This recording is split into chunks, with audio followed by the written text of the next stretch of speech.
Can't believe I'm saying it. We're here with David Letterman. Thank you. And I'm sorry if I keep hitting the same point here, but what this man has done with his family and friends, as I've mentioned earlier, this is a self-made man, and this is the product of his life and his last 20 years, for God's sakes.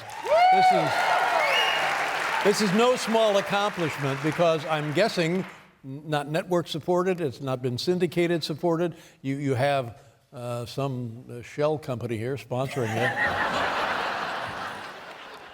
some one of those tax things. I might not have a job there in a couple of days. But I just am so impressed because I did my little thing for 30 years. And and in the middle of it, I had to have quintuple bypass surgery. That ought to give you an idea how difficult these things are.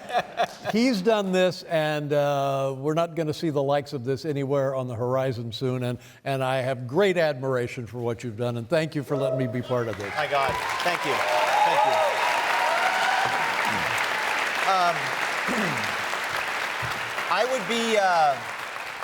I would be run out of town not just for knowing the origins of Bangor. When you say town, you mean Bangor? Bangor.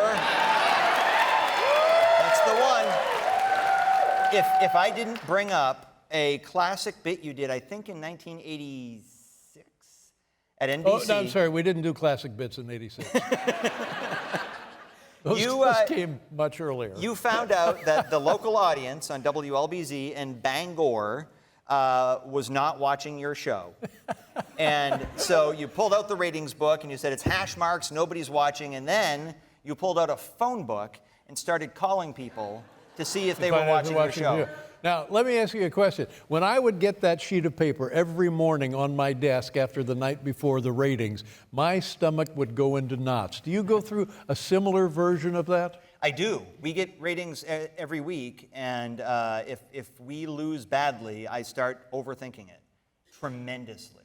But there are weeks we do very well. In Bangor, we're up against Saturday Night Live, and we do well against it, and that's an incredible honor. I mean, that's a ratings juggernaut everywhere else in the country, and we have some victory laps to take here. Now, once you have stepped aside, are you perhaps not concerned, but is it likely that some other group here in the state will think, oh, you know what, we should have a show like Danny Cashman had? Will that happen? I would love for that to happen. No, you wouldn't. I would. No, you wouldn't. I really would. No.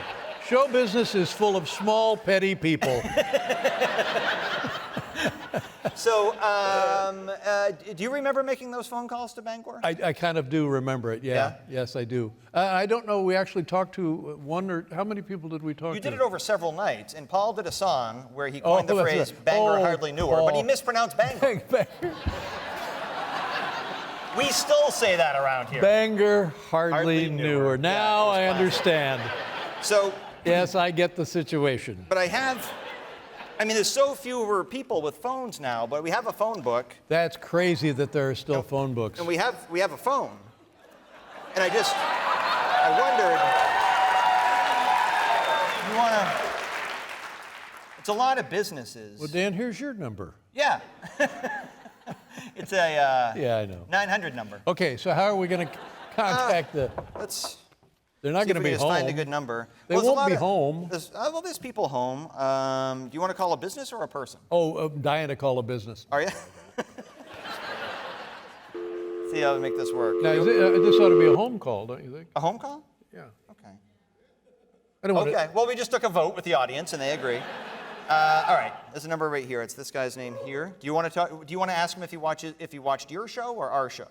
That's a good question. What do you want me to ask him? Let's ask if he knows. Well, let's find out who he is first. Okay. His name's Dan. Just pulling this out of the phone book. His name's Dan.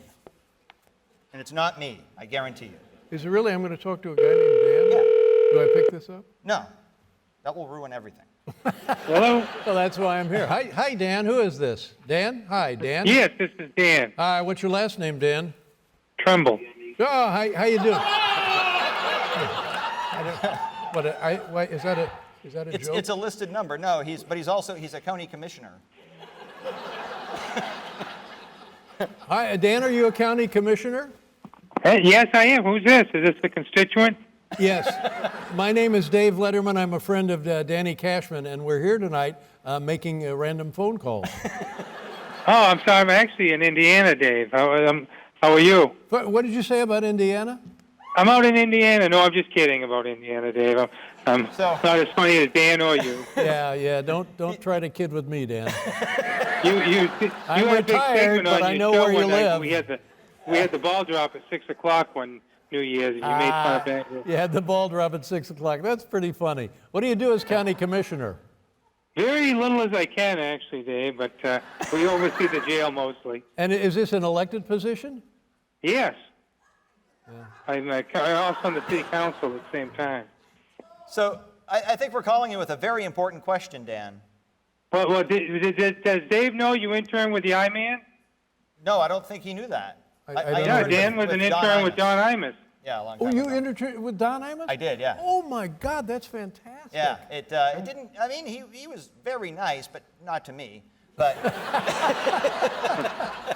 Now, I heard a story backstage from Sue. She said that one time you and I had a very brief conversation in New York City. We did. And I was on my way somewhere, and you reached out to me and said something, and I was amused by what you said. That's correct. And I said, wow, that's funny. Yeah. And now, because I'm craving material, I said, Sue, what was it? And she said, well, no one remembers. yeah, nobody remembers. Well, you must have some idea. I don't, and my cousin John was there, who's here tonight, and he can verify this story, but we were Does standing... he remember the No, joke? because he was behind me, so he didn't hear me, but you were headed to jury duty, and I said something about jury duty, and you popped up out of your car and pointed at me and said, that's funny, got back in your car and drove away. And I turned around, I turned around, and John and our friend Monica said, what did you say? I said, I have no idea. Yeah. So, By the way, that's how I used to get all my material. Hey, Dan, is this Rich Little? Because it sounds just like David Letterman. Listen, Dan, let me say one thing. I've probably had duller conversations. I find that hard to believe. I don't remember when, but thank you very much, and we'll send you the gift bag, okay? all right, thanks for Hey, playing, thanks for Dan. calling. We'll see you soon. Dan, that? Commissioner Dan Turner, Wasted the poor man's time. I know, that's all right. Gives him a story. Yeah, so that encounter happened. That's the one time So you that we've really met. are deep-seated in broadcasting then. Yeah, I went to school at the University of Maine for mass communications. Black Bears? The Black Bears, that's it. That's correct. And then I got a job I did my internship in New York. I went to see your show 3 times that summer. Saw Don Rickles on stage with you. That was a Don tremendous highlight. Oh, man, Loved Don it. Rickles.